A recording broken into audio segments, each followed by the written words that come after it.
Bonjour à tous, c'est Vivien, bienvenue sur je ne sais pas combienième vidéo de ma chaîne, j'ai envie de dire peu importe. Juste pour vous dire que actuellement il y a une vidéo justement qui est en cours de publication, qui est bloquée pour le moment par YouTube parce qu'il doit faire des vérifications sur mon compte, sur mon profil. Alors ne vous inquiétez pas, il s'assure juste que mon profil n'est pas un faux profil, qu'il ne s'agit pas d'un spam ou d'un scam, bref pour me laisser le droit de publier des hyperliens dans la description de vidéo. Donc je vous explique très rapidement. Là, je suis en train d'upload une vidéo sur Alan Wake 2, complémentaire à la toute première, avec comment outrepasser le code d'erreur qu'on a au tout début quand on lance le jeu sur des consoles comme le Steam Deck, le Legion Go, le ROG Ally, disant que la mémoire vive n'est pas suffisante, alors que clairement si. Donc voilà, cette vidéo devrait paraître sous 24 heures, le temps qu'il me laisse les droits de mettre l'exé. Donc je vous expliquerai tout ça plus en détail dans la vidéo à apparaître. Voilà. Maintenant que je vous ai teasé sur ceci, on retourne sur le sujet principal, à Resident Evil 4 sur Legion Go. Comment j'ai réussi à l'optimiser au mieux. Une fois de plus, vous allez voir que je suis dans une démarche de sans compromis, dans le sens où j'essaye justement, au contraire, de trouver un compromis entre des FPS assez hauts et une qualité graphique intéressante. Donc c'est toujours beaucoup de tests, beaucoup d'essais pour essayer de trouver le sésame du 30 FPS minimum avec au moins du Full HD, quitte à se servir de FSR. Donc là vous allez voir, effectivement, alors on va débrancher le chargeur dans un premier temps, parce que le chargeur c'est un peu triché. Voilà. Donc là je suis sur batterie et vous allez voir au niveau des performances, je vais le mettre sur performance justement. Juste là. Alors ça c'est un peu embêtant. Pourquoi quand je navigue au pad là-dedans, dans ce menu, ça fait aussi... ça joue aussi sur le menu du jeu, c'est un peu casse-pied. Tout n'est pas bien optimisé. Hein. Donc vous allez voir, le ventilateur, je ne l'ai pas activé une fois de plus pour des raisons de bruit. Et donc mode performance, là vous allez voir qu'on est bien en Full HD. C'est un peu dommage en fait sur une dalle aussi jolie que celle du Legion Go de passer sur du 800p. Donc tant qu'on peut passer sur du Full HD, on passe sur du Full HD. Le Radeon Super Resolution, le RSR, est activé, même si j'ai pas encore trouvé une vraie utilité, hein, pour être honnête. La fréquence de rafraîchissement, comme sur Alan Wake, je vous le dis, vous pouvez très bien le laisser en 60 Hz, ça vous sauvegardera de la batterie, et en plus de ça, on est très rarement au-dessus des 60 images par seconde. De toute façon, je bloque les FPS à 60 dans ce jeu.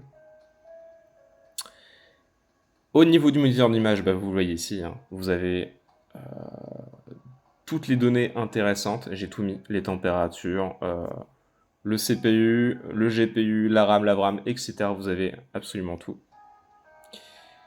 Et avant de vous montrer les options graphiques, je vous invite, si ce n'est pas déjà fait, à mettre à jour votre Legion Go à 100%, donc tous les composants, tous les drivers, ainsi que votre BIOS. Si vous ne savez pas comment le faire, je vous invite à vous rendre sur la vidéo d'un autre YouTuber, il y en a beaucoup sur internet, ou tout simplement, si vous voulez me soutenir, sur la première vidéo de ma chaîne, qui parle de Alan Wake 2 et son optimisation, si ça vous intéresse.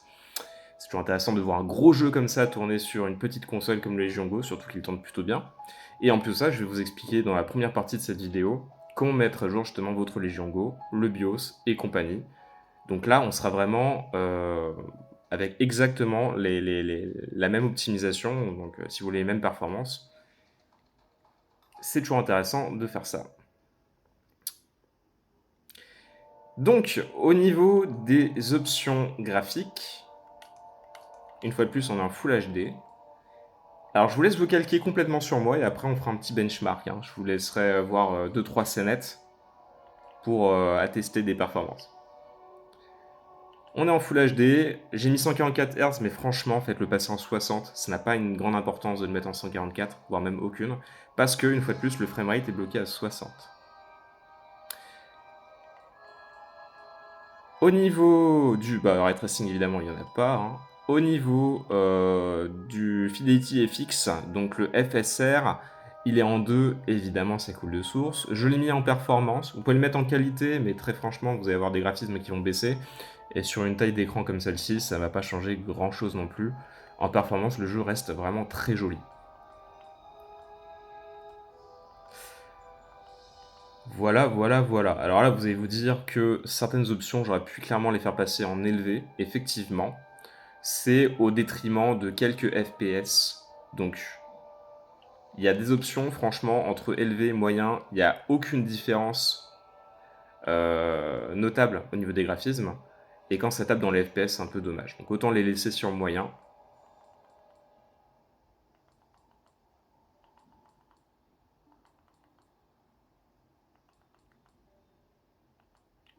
Voilà. Et une fois de plus, vous me direz dans les commentaires si vous avez une meilleure optimisation. Mais mes vidéos, c'est toujours l'objet de plusieurs minutes, voire plusieurs heures carrément de recherche pour essayer de trouver le plus fin compromis entre les FPS, une fois de plus, la résolution et la qualité graphique.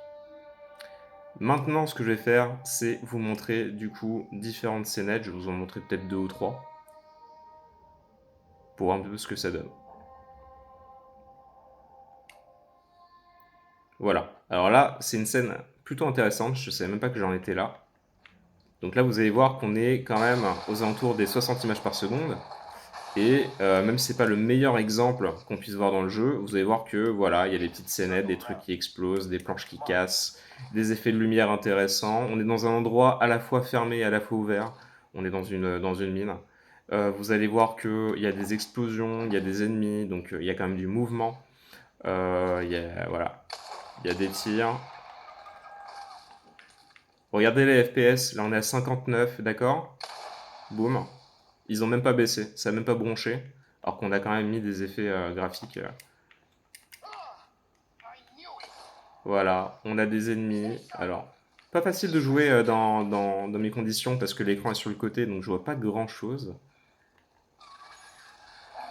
Bon, après, c'est pas une démonstration de gameplay, hein, et heureusement. Hein. Allez, Ciao Léon, c'est terminé.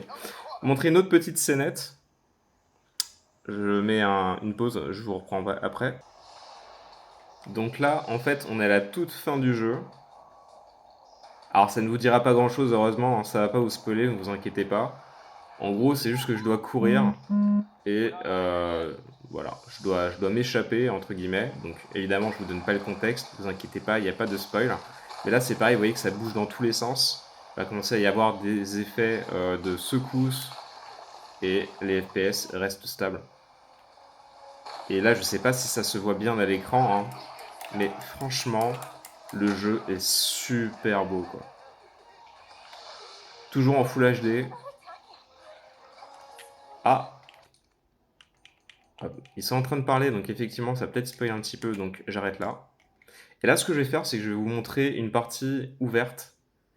Euh, donc le tout début du jeu, en fait.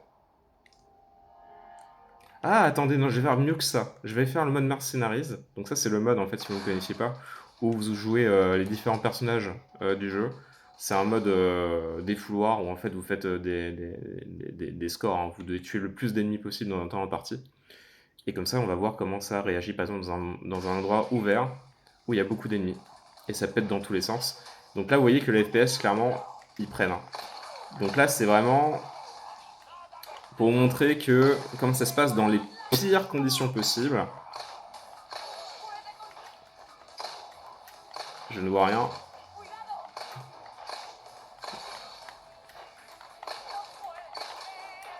Voilà. Et vous voyez qu'on est quand même toujours au-dessus des 30, ou moins au-dessus des 30. Et en moyenne, on va être aux alentours des 35-45 FPS. Donc c'est vraiment, vraiment top. Et évidemment, j'ai mis les démembrements, parce que sinon c'est pas rigolo. Hein. Voilà, je pense que je vais m'arrêter ici. J'espère que cette vidéo vous aura aidé à mieux optimiser votre jeu Resident Evil 4. Une fois de plus, comme Alan Wake 2, ce que je vous disais, c'est qu'on est là pour partager. Je vous partage des idées. Si jamais vous avez des idées d'optimisation en plus, surtout, il ne faudra pas hésiter. parce que c'est du partage, hein. Et je viens de penser à quelque chose, juste avant que vous ne partiez, on va essayer quand même le mode turbo, avec, hop, juste ça. Donc on va juste mettre le mode turbo et après on se dira au revoir.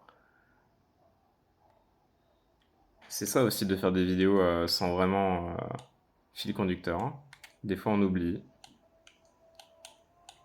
Personnalisé, 30 watts, pour voir un petit peu la différence. Voilà, on va peut-être gagner 3-4 FPS. Ça fait pas une grande différence quand on est à ce stade, mais franchement, quand on a du mal dans certains jeux à obtenir les 30 images par seconde, c'est toujours sympa d'avoir quelques images par seconde, même s'il s'agit de 2-3 FPS. C'est toujours ça de prix. Même si bah, le mode turbo vous monopolise un peu une prise de courant à proximité, parce que la batterie fond un peu comme neige au soleil, ça permet quand même d'avoir quelque chose de sympa. Voilà, je vous laisse, passer une très bonne journée. Si vous avez des idées de comment améliorer mon contenu ou de comment, enfin de quel jeu je pourrais vous présenter, voilà, ça pourrait être intéressant de vous montrer ça. Moi, mon délire, de toute façon, vous l'avez compris, hein, c'est vraiment optimiser les jeux et vous montrer quelque chose de sympa à ce niveau-là. Voilà, je vous laisse, c'était Vivien, à bientôt. Ciao.